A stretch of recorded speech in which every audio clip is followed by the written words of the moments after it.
Vancouver Island. We know Thomas as one of the newest Canadian Unity ministers. He also, as I mentioned earlier, is the newest senior minister for Unity of Vancouver Island, which again, congratulations. He's an accomplished musician. He has a financial background, and he brings all of his wisdom into a talk today that's called You Determine Creation. So I'm going to shut down our slides and turn it over to you, Thomas. Welcome. Well, hello, everybody. Marilyn, when you were saying I have ants, I thought ants. I was actually thinking of little ants. And it took me a moment to realize that you were talking about your aunties, not ants. And I was thinking, then I started to think of ants in the Beatles, and they were playing the Beatles. And I just went off into my imagination. So I had a lot of fun with that. So thank you for that. I'll start off with a story. It's a guru with his students, and they say, "Master, what did you get as a result of enlightenment?" And another one says, "Well, yes, what did enlightenment give you?" And the man says, "Well, I'll tell you what it gave me. When I eat, I eat. When I look, and when I hear, I hear. That's what it gave me." And his bewildered disciples replied back, "But everybody does that." And the master laughed and said, "Well, if everybody does that, then everybody is enlightened."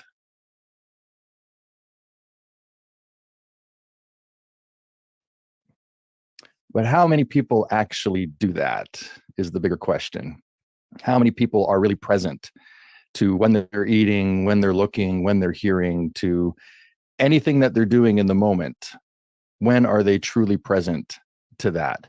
And it comes and goes. If you're like me, it's a fleeting sort of existence. You know, I do my best to be present. I do my best to try to stay in the moment, which I would call is true creation.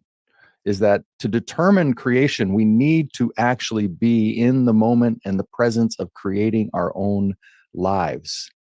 That's the gift.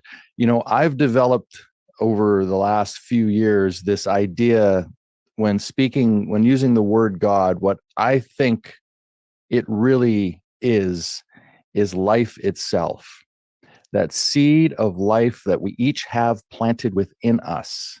That's what we're being called to do. That's what the gift is that we get to, and I mean that, we get to live our life in whatever form it takes.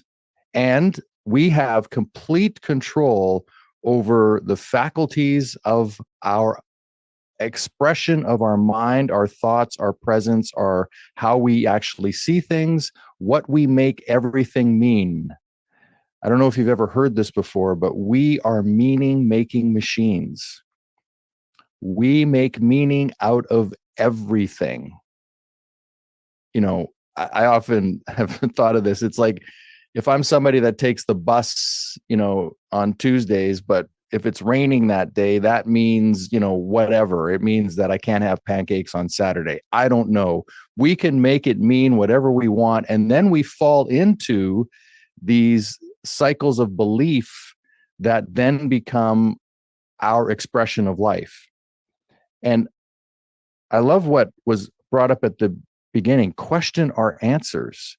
Not just question our answers, question everything. Question our beliefs. I don't know if you're all familiar with Sadhguru.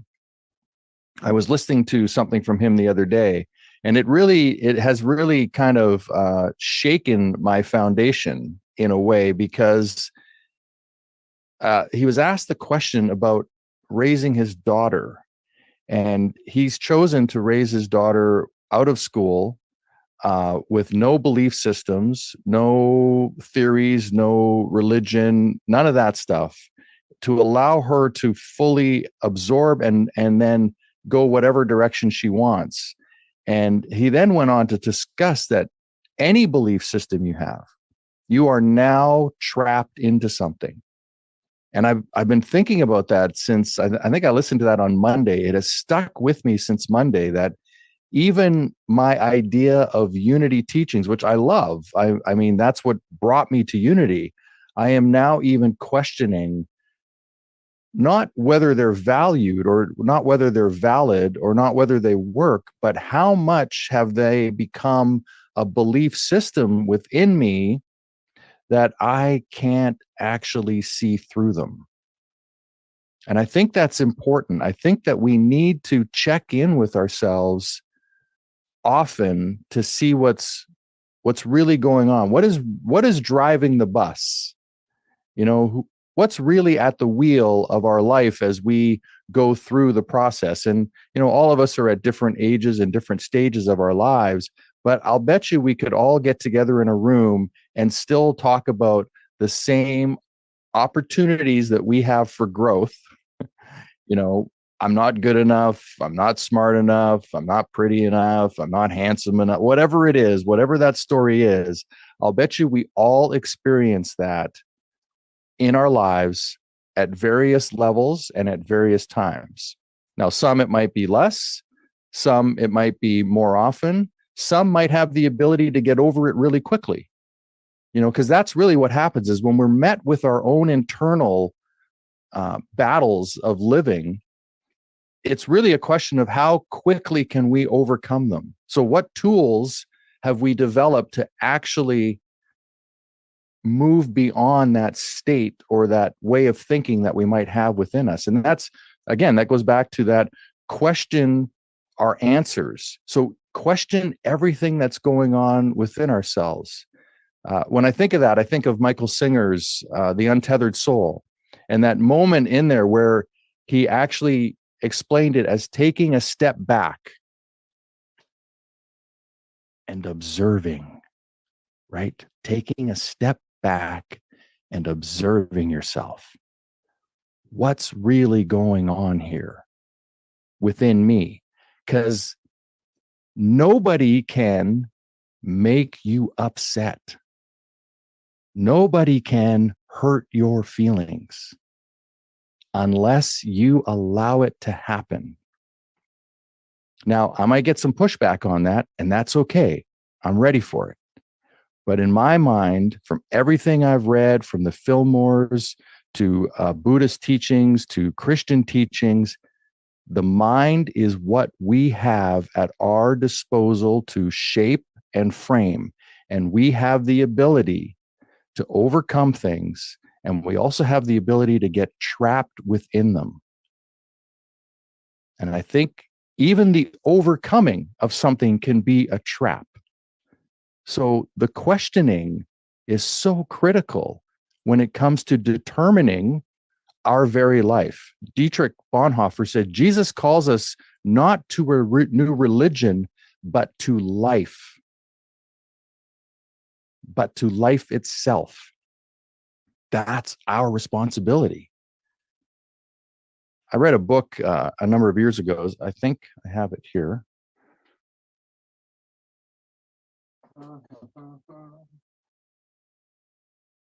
No, I don't. It's not on my shelf here. It's the Three Somethings. Anyhow, they have this story in there. It's not important. It's not important right now. This is important, the story. They have this story in there where they explain, somebody got up, they decided they wanted to go out and get coffee. They hop in their car, they head down the road, they get to a set of lights. It's green for them. They go through the lights. Somebody ran the red, T-bones them in the car. They end up in the hospital. They've got, some broken bones. They're going to live, but they got some broken bones, and they're basically going to be in the hospital for, 3 weeks, 4 weeks until they can be released, etc. The story goes. And then they pose the question, well, who's responsible? Who's responsible for that? Yes, somebody ran the red light and hit your car, but who put you there? Who made the choice to get in the car and drive down to get coffee? So the message they were trying to put forth was that take responsibility for your life. Be responsible. You determine everything that goes on in your life through your conscious mind, your the power of understanding that we have, the power of divine order, all of those things are within our grasp and within our thinking and our way of being. And there's a difference between being and doing. Anybody a doer? Do, gotta do, gotta do. Right. Doing is great. But who are you being when you're doing? That's the question that we want to answer. Who am I being in this moment? When I'm fighting and arguing with my wife, who am I being? Am I being the loving presence of openness and communication that I strive to be? Likely not. When I'm arguing with my children, am I being the source of love and kindness and empathy that I want to be? Probably not. So, who am I being in those moments? Who are you being when something is coming up that might be challenging you? And we can draw on things in our lives. When things are working, who are we being in those moments? Right? When we're loving our life, when we're in that, that joyful expression of life that we have, who are we being in those moments? Well, why don't we take that and apply it to all the other moments in our life? Okay, so your life is a mess. All right, so let's just look at that. Okay, my life's a mess. It's a mess probably because we have wrong ideas. There's nothing wrong with us or you or me. We're all great, right? We're all wonderful. We're all perfect, whole, and complete. There's nothing wrong with us. There's nothing missing. We don't need to be fixed. We're not broken. We're all great, but somewhere along the way, some wrong ideas have been put into us. Sometimes from our childhood, right? What our parents may have said, what our grandparents what our aunties may have listened to. These things can have an impact on us. And this is why we want to dig into taking our head out of the sand, sort of, and start looking around. It's not about blaming or catching the culprit or looking for who did what or what.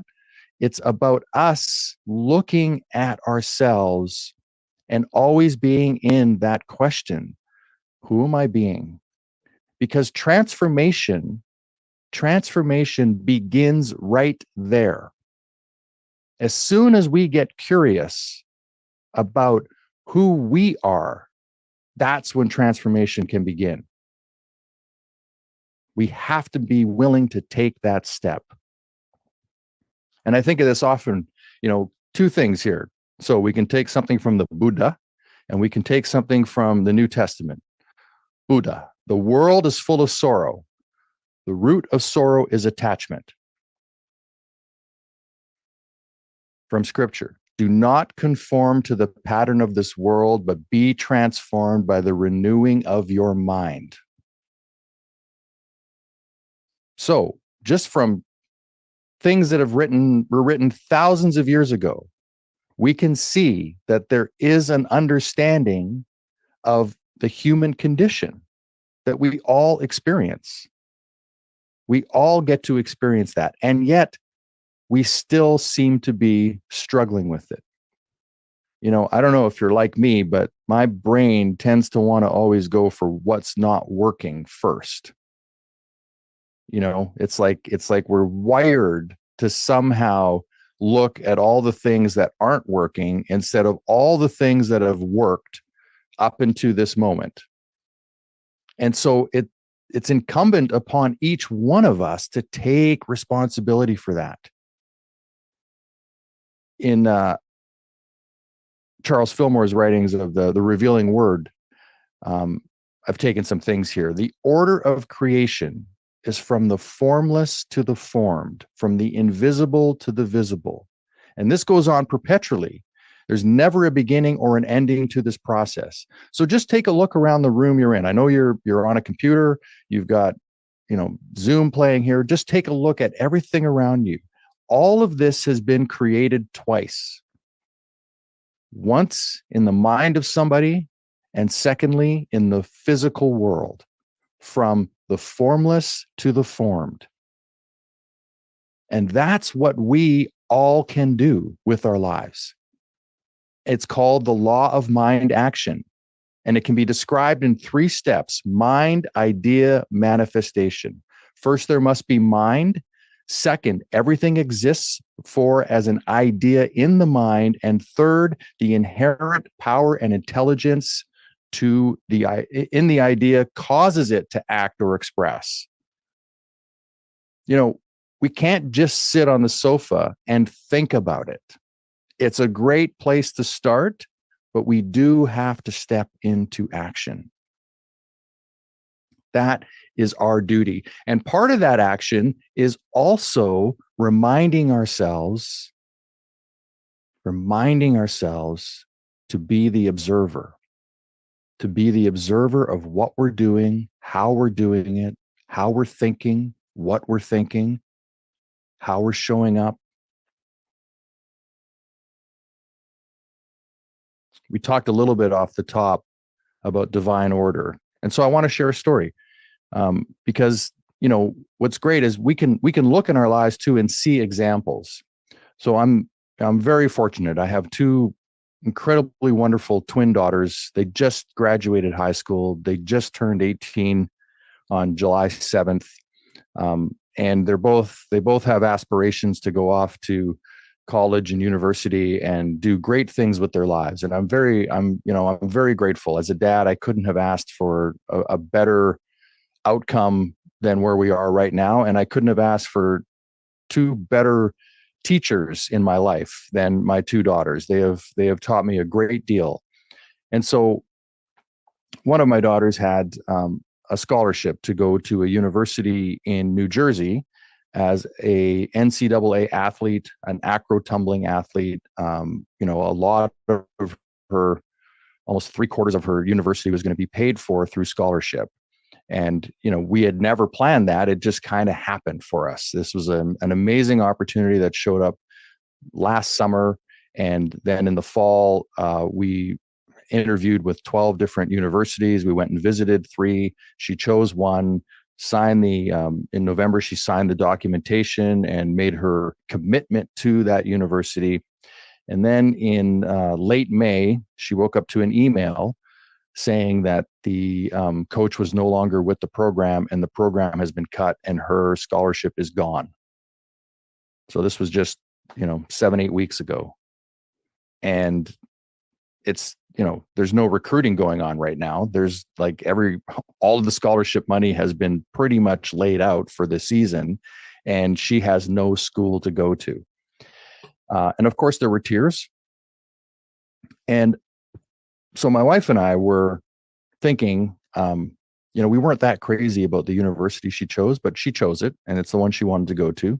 And so in a way I was kind of like, oh, this is great. There's a new opportunity here, right? That's what I'm thinking. So speaking to my daughter, I'm like, hey, you know what? It's going to all work out. Don't worry about it. It's going to be fine. This will all get sorted out somehow. Well, this is how it got sorted out. 2 hours later, she jumped back onto Instagram where all of these other coaches had reached out to her and began planting the seed with other schools and coaches that she was now available. Like, I am now available to come to your school. She had 10 coaches reach out with interest. And it turns out now she is signed with Michigan to go to Calvin University in Grand Rapids, Michigan, with the same amount of scholarship she was offered before. In my opinion, a way better school with a way better coach. And what I mean by that is the other coach was brand new. It was her first year coaching. She was young, nice person. But, when I looked at her Instagram profile, I was like, I don't know if that's really the best thing for my daughter, but I'll just let her live her life. This coach is in her 8th year of coaching. She was everything that she did this whole time. And speaking with Tatum was concern for what she had just experienced, that how hard that must have been for her to get that email. So it was never about, are you going to come to my school and be on my team? And I need a decision today. It was always, I want you on my team, but I want you to make that choice freely and with no strings attached. There's no pressure. I'm really just want to know that you're okay, because what you just went through, I went through when I was in college, and it's really hard. And we went to that school, we visited, we met all the people. And, the words that I will remember always in flying back home was when Tatum said to me, I don't think I chose last time from the right, looking at the right things. And this time I chose based on the people and the quality of school I'm going to be going to and my relationship with the coach, and like a whole different paradigm of where she was thinking before. And so, if I take that as an example for our opening divine order, the power of creating our lives, determining our outcome, I can see that just in that one example from my own daughter, that there was a transformation within her that went on. It came from a seed being planted in her. Here's an opportunity, also a growth opportunity. And yet it's now worked out. The school's closer. I don't have to fly to New Jersey. I only have to fly to Michigan. I can even drive up to see y'all when I'm there, right? It's possible. So from us, as the parents, we look at it, and, the school I think she's going to now is a much better place on a social and economic situation than the one that she was going to. And here's what I mean by that. You look at, you can tell something just by the way it's taken care of, right? You just know. The other one, not so well taken care of. This one, everything in order, pristine, nothing being left to sort of fall apart, right? As soon as something's not working, it's fixed up and brought back to life. And I thought that was really important to me. So we can see in our lives that there's opportunities. And if we're paying attention, you probably have your own examples of that, of people or maybe even yourself, where you've been thrown a curveball, something you didn't expect, and you gathered up whatever was within you to reshape that and be open to something new, as opposed to being stuck on the way it was supposed to look. See, that's what we have in determining how creation of our lives shows up for us. There's nothing impossible to us. Whatever we think we can conceive and feel as true within us. I hope you all get that's the thing that is there for us. And feeling, when you bring in emotional feeling into something, when I go back to thinking, when I was writing songs in a band and playing, like the best songs that we wrote were the ones that when I played, I was emotionally charged in playing them. Like every time it stirred up something within me. And so then that is being sent out into the world, right? From the inside out is how we live. And I get it. Life happens, right? Life can life us and take us in a particular direction. But it's incumbent upon us to not, to hold up the hand to the outside world and say, no, that's not the way this is going to go. I determine the way it's going to go for me. I'm making a stand. So I have 10 steps here that we can take. And oh my gosh, I've already talked for 25 minutes. I never met a microphone I didn't like. So I apologize. But here, I'll go through these relatively quickly. So number 1, practice being present in the moment. When you eat, truly eat. When you listen, truly listen. Because this level of presence can lead to a more enlightened and fulfilling life. Number 2, observe yourself non-judgmentally. Step back and watch your thoughts and actions without criticism, without shaming yourself, without judgment. You know what I'm talking about. I'm such an idiot. Oh, why did I do that? I'm so stupid. Right? Forget all that stuff. Drop that. Don't need it. Just look from a non-judgmental observation, because this can help you break free from automatic behaviors and programming. Come to your senses. Use your physical senses to ground yourself in the present moment and experience reality more fully. So you know what that's like. You're out at the water's edge, or you're in the forest or something, and you just stop and breathe and feel all that and look around, and you engage your senses to bring yourself into the present moment. Recognize that you have a choice in how you respond to life is number 4. Even when life presents challenges, you can choose how to show up and react. So recognize that, know it. Tell yourself this every day. Create a mantra. I have the choice. The choice is mine on how to live. Let yourself know that. Become, it's the positive reinforcement within ourselves, the mantras that we say to ourselves. Those are the things that become our new way of being. So we have that ability to do that. We can retrain our subconscious, which then becomes part of our conscious thinking. Let go of attachments. The root of sorrow is often our attachment to things, ideas, or outcomes. Practice releasing these attachments for greater peace. Let go. Or as they would say, let go and let God. Well, let go and let life. Number 6, nurture your inner seed of life. Well, we all have this seed. How we care for it determines our personal growth and the life we create.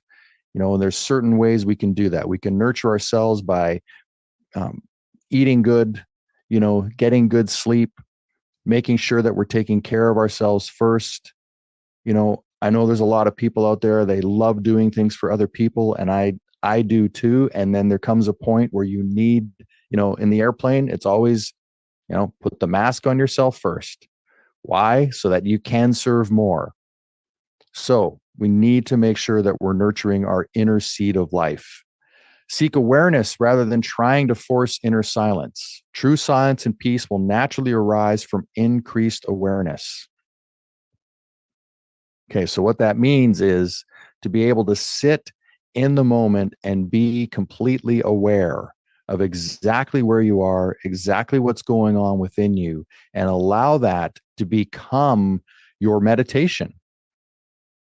Be completely aware. The silence will come. It might take some practice. That's why they call it a practice. We never master it. We keep practicing it to get deeper and deeper. Embrace vulnerability and honest communication. Sharing your truth can lead to better self-understanding and deeper connections with others. So for me, for example, this is my way of sharing my truth with people. And here's what happens is as soon as something comes out of my mouth, I can hear it and I'm like, ooh, I maybe didn't want to put it that way. Or it's like, hey, that was exactly the way I wanted to put it. Right. But when we speak, we hear ourselves and we actually can form our ideas and really crystallize them to a point where we're getting our message out, we're being heard. And not only that, we are confident in our truth. I've done almost 280 live talks on Insight Timer now, since 2020. That has been the greatest training ground for me to practice this, talking to a camera. I'm looking down and I'm seeing your faces at the same time, but really it's a one-way conversation right now. It's hard. And on Insight Timer, there is only one speaker. There's no talking back. It's only text messaging. So it's a great practice when you are speaking your truth and hearing how it comes out. Number 8, embrace vulnerability and honest. Oh, sorry, I already said that. Number 9, practice gratitude for your life experiences, both positive and challenging. Say yes to your life as it is while still working towards growth and change. I want you to get that. Like, say yes to your life exactly the way it is. I have this theory that I think it's my own theory, but it's a combination of what I've listened to in life and read. Everything is perfect. There is nothing out of place. The universe can only unfold perfectly. So everything that has been put in the soup of this moment, getting me right here, getting you right here to this moment in your life, is absolutely perfect. Nothing is wrong. Nothing is out of place. You are exactly where you are as a result of everything that's been put in. So it only can be perfect. Not perfect like, oh, it didn't go my way. Not that kind of perfect. I'm talking about it's perfect. The choice you made to do this or not do this has gotten you right here. So to think of it like it hasn't worked out doesn't really serve. It doesn't serve us. So let's be grateful for the fact that we're right here. And guess what? Right here can start a new moment.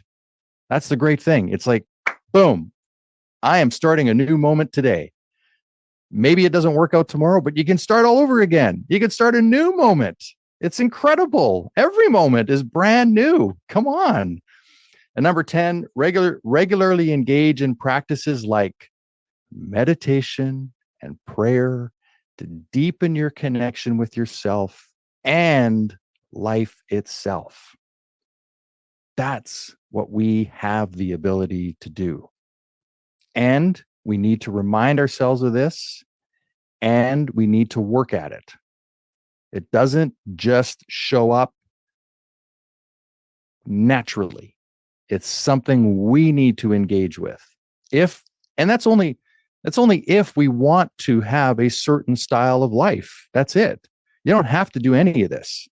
Like, you might just be completely happy with the way your life is and you're not doing any of this stuff, and that's great. That's absolutely perfect. But if there is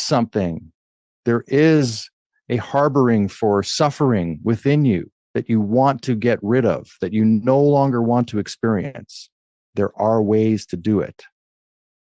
And that is incumbent upon us to take on, not anybody else.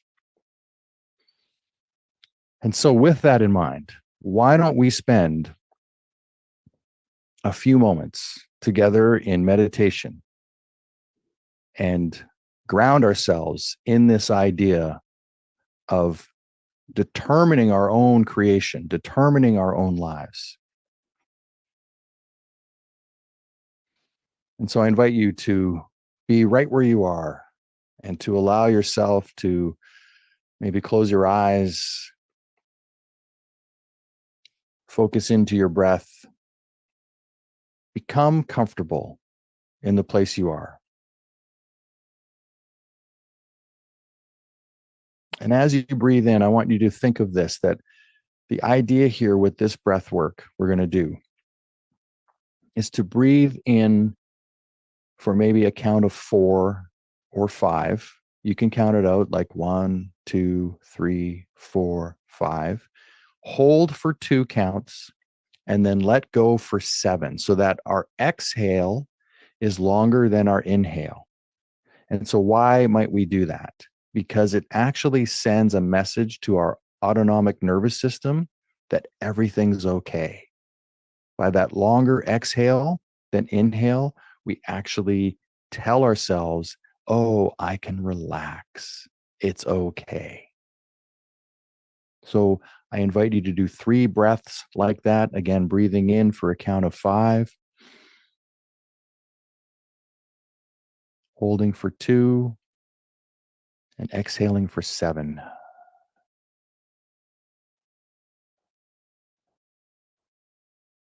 And then another breath.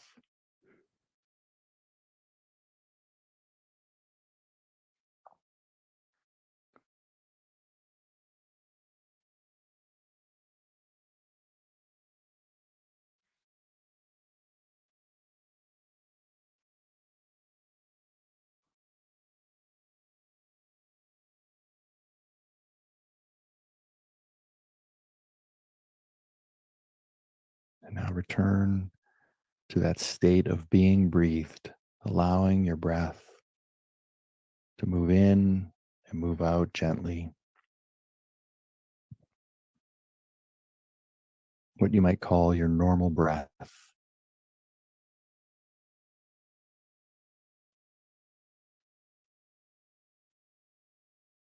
And I invite you to bring that breath into your belly. Maybe breathing through your nose makes that a little easier. And place one hand on your belly and allow the rise and fall of your belly to feel that.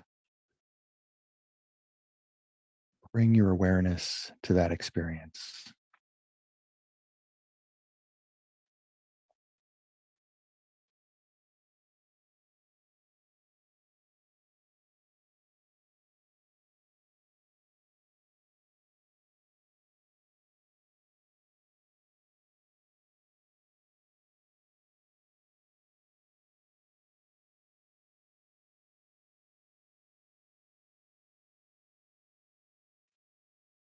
Continue with that breathing, and then with your other hand, bring that up to your heart space and just place it gently on your heart space.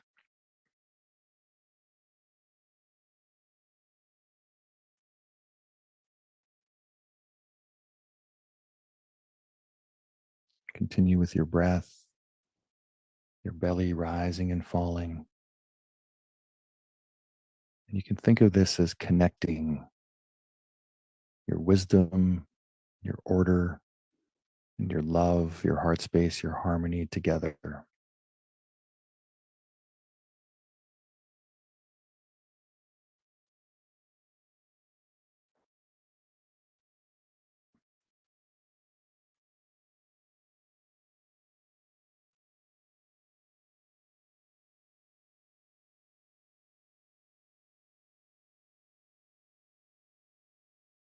And as you continue to relax, I invite you to silently repeat to yourself, I am creative.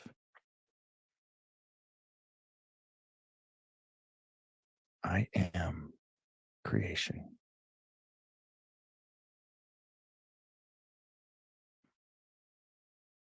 I am open to new ideas.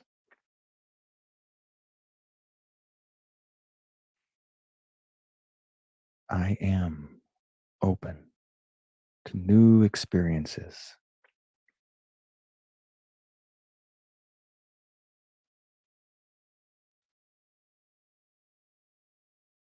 My life is possibility.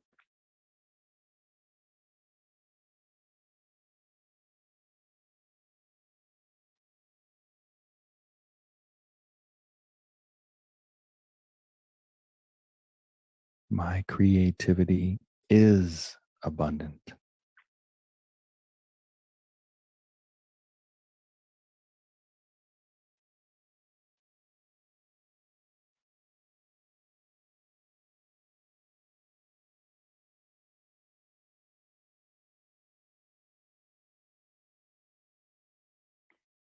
I am loving my life.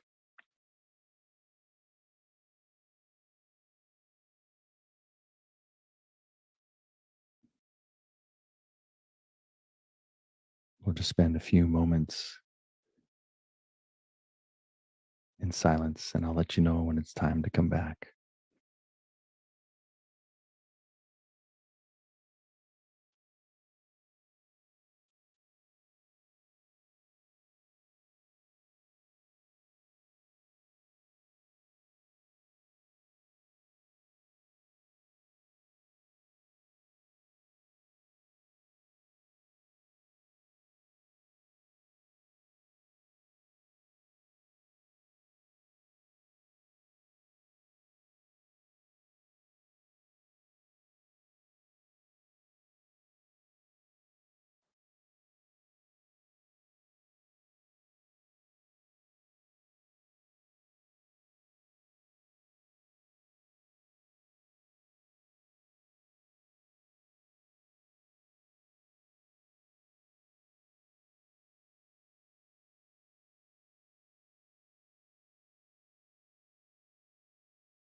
So I invite you to bring a gentle smile to your face,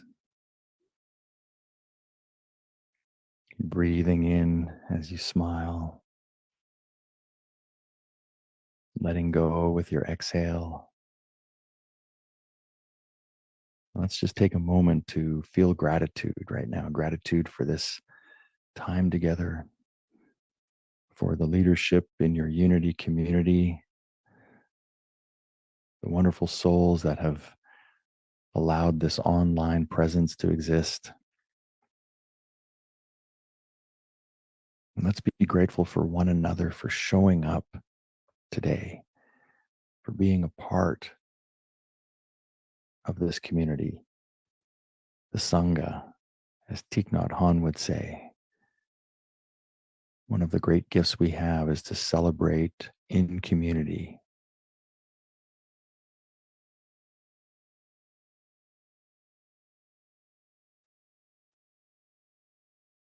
And as you're ready, you can let your hands down, maybe move your fingers, and on an inhale, open your eyes and come back to this space. Namaste. Thank you for being here.